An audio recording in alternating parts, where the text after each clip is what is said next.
할렐루야, 존귀하신 하나님의 이름을 찬양합니다. 오늘도 기쁘고 감사한 마음으로 우리 하나님을 예배하기 원합니다. 7월 2일 화요일 아침 예배를 하나님께 드리겠습니다. 기도하겠습니다. 오늘도 살아계셔서 우리와 함께 하시는 주님, 주님의 그 은혜에 감사를 드립니다. 주님, 우리의 삶의 기준, 우리의 삶의 캐논, 오직 주님의 말씀인 줄 믿습니다. 무엇보다 주님의 말씀을 우리의 삶의 기준으로 삼아 믿음으로 살아가는 우리 모두가 되게 하여 주옵소서. 우리 구주 예수 그리스도의 이름으로 기도드립니다. 아멘.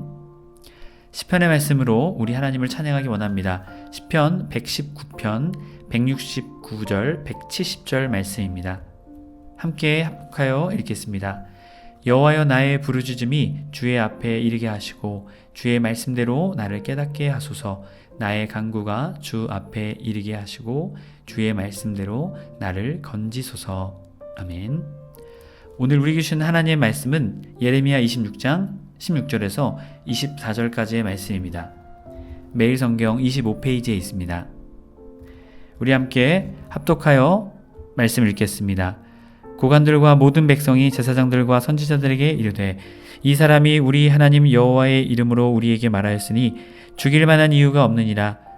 그러자 그 지방 장로 중 몇 사람이 일어나 백성의 온 회중에 말하여 이르기를, 유다 왕 히스기야 시대에 모렛사람 미가 유다의 모든 백성에게 예언하여 이르기를, 만군의 여호와께서 이와 같이 말씀하셨느니라. 시온은 바깥의 경작지가 될 것이며 예루살렘은 돌무더기가 되며 이 성전에 사는 산당의 숲과 같이 되리라 하였으나 유다의 왕 히스기야와 모든 유다가 그를 죽였느냐. 히스기야가 여호와를 두려워하여 여호와께 간구하매 여호와께서 그들에게 선언한 재앙에 대하여 뜻을 돌이키지 아니하셨느냐. 우리가 이같이 하면 우리의 생명을 스스로 심히 해롭게 하는 것이니라. 또 여호와의 이름으로 예언한 사람이 있었는데 곧 기럇 여아림의 스마야의 아들 우리야라. 그가 예레미야의 모든 말과 같이 이 성과 이 땅에 경고하여 예언하매 여호야김 왕과 그의 모든 용사와 모든 고관이 그의 말을 듣고서 왕이 그를 죽이려 하매 우리야가 이 말을 듣고 두려워 애굽으로 도망한지라. 여호야김 왕이 사람을 애굽으로 보내되 곧 악볼의 아들 엘라단과 몇 사람을 함께 애굽으로 보냈더니 그들이 우리야를 애굽에서 연행하여 여호야김 왕에게로 그를 데려오매 왕이 칼로 그를 죽이고 그의 시체를 평민의 묘지에 던지게 하니라. 사반의 아들 아히감의 손이 예레미야를 도와 주어 그를 백성의 손에서 내어주지 아니하여 죽이지 못하게 하니라. 아멘. 할렐루야. 오늘 하루의 첫 시작을 주님께 기도함으로 나아가는 해림의 모든 성도님들을 주님의 이름으로 축복합니다. 오늘은 예레미야를 변호한 사람들이라는 제목으로 은혜의 말씀 나누고자 합니다. 고관들과 백성이 나서서 예레미야의 무죄를 주장하게 됩니다. 미가 선지자의 일을 기억하는 장로들이 거들었고 아히감도 예레미야를 돕게 됩니다. 오늘 말씀 16절부터 19절까지 말씀은 예레미야를 변호한 장로들이 등장하게 됩니다. 이들은 고관들과 모든 백성들 앞에서 말하게 되죠. 이 사람이 우리 하나님 여호와의 이름으로 우리에게 말하였으니 죽일 만한 이유가 없느니라. 자, 하나님의 말씀대로 했다라는 것이죠. 자, 17절 그러자 그 지방 장로 중 몇 사람이 일어나 백성의 온 회중에게 말하여 이르기를. 자, 몇 사람의 장로들이 일어나게 되었다라는 것이죠. 고소에 대한 고소가 뒤집히는 양심적인 말을 하는 사람들이 일어나게 되었다라는 것이죠. 여기서 일어나라는 것은요, 주저하던 것을 떨쳐버리고 일어났다라는 것이죠. 예레미야의 말씀의 선포를 보고 다시 믿음을 가지고 용기를 가지고 일어났던 장로들이 있었다라는 것입니다. 대세를 거스르는 사람들인 것이죠. 하지만 하나님은 이러한 사람들을 통해서도 역사하신다라는 것입니다. 18절부터 19절은 예레미야의 처형, 그거에 대해서 부당하다 말합니다. 유다왕 히스기야 시대에 미가라는 사람이 있었다라는 것이죠.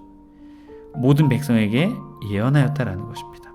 이제 미가서 3장 12절 말씀을 보게 되면 나오는데요. 만군의 여호와께서 이와 같이 말씀하셨느니라. 시온은 바깥이 경작지가 될 것이며 예루살렘은 돌무더기가 되며 이 성전에 사는 산당의 숲과 같이 되리라 하였으나. 자, 예루살렘에 대해서 또한 이스라엘에 대해서 심판의 예언을 하게 되었다는 것이죠. 히스기야의 시대는 100년 전 사람입니다. 예레미야와 같은 메시지를 전했죠. 그때에도 미가를 죽이지 않았다. 그런데 지금 예레미야를 죽일 것이냐? 그렇게 해서는 안 된다. 미가가 예언한 것처럼 그들이 회개하고 심판을 철회 그리고 구원을 받았던 것처럼 우리도 예레미야의 말을 귀 기울여야 된다는 것이죠. 19절 히스기야와 모든 유다가 그를 죽였느냐? 죽이지 않았다라는 것이죠. 히스기야가 여호와를 두려워하여 여호와께 간구했다. 오히려 하나님께 간구했다라는 것이죠. 지금 하지만 여호야김은 왕은 기도하지 않았죠. 사람들을 선동해서 사람들은 이 예레미야를 죽이고자 했습니다. 여호와께서 그들에게 선언한 재앙에 대하여 뜻을 돌이키지 아니하셨느냐. 우리가 이같이 하면 우리의 생명을 스스로 심히 해롭게 하는 것이다. 자, 그렇게 우리들은 우리의 생명에 거스르는 큰 악한 행동을 하면 안 된다. 예레미야를 사용하면 안 된다라는 것이죠.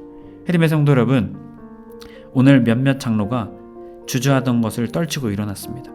여러분, 이런 것이 믿음입니다. 때로는 우리의 삶에 대세를 거스르는 신앙의 결단을 해야 할 때가 있습니다. 주저하며 머뭇거리고 있을 때도 있죠. 하지만 오늘 장로전 몇 사람이 일어나 그 대세를 거스르며 예레미야를 죽이지 말 것을 말하게 됩니다.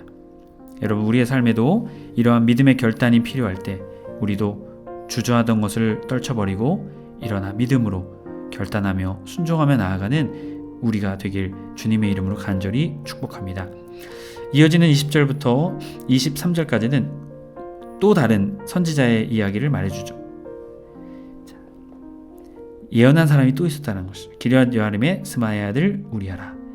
예레미야의 말과 같이 이 성과 이 땅에 대하여 경고하였다. 자, 여호야김 왕, 그의 모든 용사, 모든 고관이 그의 말을 듣고 왕이 그를 어떻게 해요? 죽이려 했다는 거예요. 히스기야와는 전혀 다른 모습을 보여주고 있습니다. 지명수배했다는. 그래서 이 선지자가 두려워서 어떻게 했습니까? 애굽으로 도망갔습니다. 하지만 이 여호야김 왕은 어떻게 했습니까? 사람을 보내게 되죠. 사람을 보내서 어떻게 해요? 애굽에서 그를 데려오게 됩니다. 애굽과 친했기에 그곳에 사람들을 보내는 것은 쉬운 일이었겠죠. 이 엘라단이라는 사람은 장인어른입니다. 중요한 인물을 보냈다라는 것이죠. 그만큼 중요했다라는 것입니다. 23절 그들이 우리아를 애굽에서 연행하여 여호야김 왕에게로 그를 데려오매 왕이 어떻게 해요? 칼로 그를 죽이고 그의 시체를 평민의 묘지에 던지게 하니라. 자, 끝까지 악행하는 모습을 보여주죠. 선지자를 어떻게 해요? 끌어다가 정식 재판도 하지 않고 죽입니다. 그리고 조상의 묘에 장례를 치는 것이 아니라 평민의 묘지, 하층민들의 묘지인 것이죠. 매장하는 것이 아니라 그냥 던져버리는 것입니다. 멸시하고 하나님의 선지자를 욕보이고 했던 이 여호야김의 모습을 보여주죠. 여러분, 이 모습을 통해서 우리는 무엇을 보게 됩니까? 참이 악한 시대다라는 것을 보여주죠. 하지만 그럼에도 불구하고 24절 말씀, 사반의 아들 아히감이 손이 예레미야를 도와주어 그를 백성의 손에 내주지 아니하여 죽이지 못하게 하니라. 앞선 몇몇의 장로들 그리고 아히감이라는 유력한 사람, 이 여호야김이 손댈 수 없도록 하는 정치적인 힘을 가지고 있었던 사람이죠. 아마도 요시야 때의 아버지 그리고 이 사람이 함께 중용되어서 반애굽 정책을 펼치는 수장으로도 보고 있습니다. 그만큼 이러한 사람들이 어떻게 해요? 믿음으로 결단하며 예레미야를 변호하며 보호하게 되었다라는 것입니다. 해림의 성도 여러분, 때로는 우리의 삶에 우리의 신앙에 때로는 대세를 거스르는 믿음의 결단이 필요할 때가 있습니다. 우리는 그때 어떻게 해야 할까요? 대세를 바라보아야 할까요? 아니면 신앙의 길에 서야 할까요? 신앙의 길에 서는 것은 다수가 선택하지 않습니다. 다수가 서 있지 않습니다. 많은 사람들이 비난하는 자리일지도 모릅니다. 하지만 우리는 그 자리가 주님이 진정 원하시는 자리라면 믿음으로 결단하며 나아가는 우리 모두가 되어야 될 줄 믿습니다. 또한 하나님의 심판 앞에 대세를 따르는 것이 아니라 하나님의 말씀에 귀를 기울이는 우리 모두가 되어야 될 줄 믿습니다. 저와 여러분이 그 믿음의 사람 되길 주님의 이름으로 간절히 축복합니다. 아멘. 기도하겠습니다. 은혜와 사랑이 풍성하신 하나님 아버지 감사합니다. 주님, 죽음의 위기 앞에 있던 예레미야, 그의 앞에 몇몇 장로와 아히감이 서게 되었습니다. 대세를 거스르는 행위. 하지만 그들의 행위는 하나님의 말씀, 하나님의 뜻을 향한 결정이었습니다. 주님, 우리의 삶과 우리의 신앙에도 때로는 대세, 그것을 따라가는 우리의 모습이 있습니다. 하지만 우리 신앙인들에게 가장 중요한 그것은 하나님의 뜻, 하나님의 말씀을 따라 살아가는 것인 줄 믿습니다. 늘 그러한 믿음의 사람 될 수 있도록 주님 우리를 인도하여 주시옵소서. 우리 구주 예수 그리스도의 이름으로 기도드립니다. 아멘. 주기도문으로 마치고 자유롭게 기도하겠습니다. 하늘에 계신 우리 아버지여, 이름이 거룩히 여김을 받으시오며 나라의 임하옵시며 뜻이 하늘에서 이룬 것 같이 땅에서도 이루어지이다. 오늘날 우리에게 일용할 양식을 주옵시고 우리가 우리에게 죄 지은 자를 사하여 준 것 같이 우리의 죄를 사하여 주옵시고 우리를 시험에 들게 하지 마옵시고 다만 악에서 구하옵소서. 나라와 권세와 영광이 아버지께 영원히 있사옵나이다. 아멘.